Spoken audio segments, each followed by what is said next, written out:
In today's video, I'm going to teach you how to rename a hyperlink in Google Docs. It's a simple process that enhances the way you present information in your documents, making them both clearer and more professional. Let's dive right into it.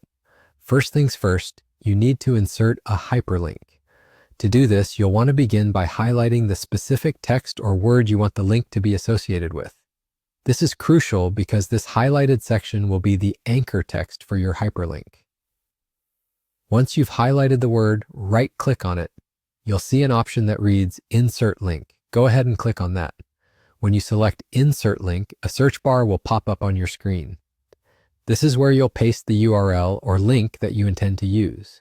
Simply copy your desired link, return to the Google Doc, and paste it into that search bar.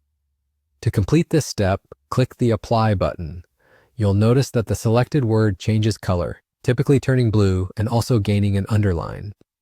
This visual change signifies that the link is now embedded in that particular word.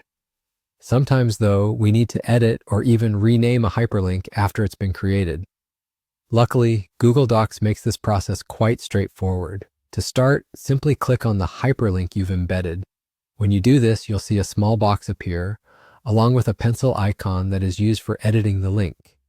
Click on that pencil icon, which serves as your gateway to making any modifications you need. Once the editing window is open, you can change the link itself or rename it by altering the text that's connected to the hyperlink. It's important to make sure that the new text or link accurately reflects the content you're linking to. This not only improves document navigation, but also aids in providing a clearer understanding to the reader. After you've made your desired edits, click Apply to save the changes or simply hit Enter on your keyboard. And there you have it. That's the entire process of renaming a hyperlink in Google Docs.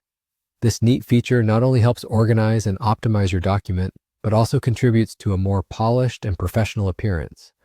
With just a few clicks, you can ensure that your document is both informative and visually intuitive for anyone who reads it.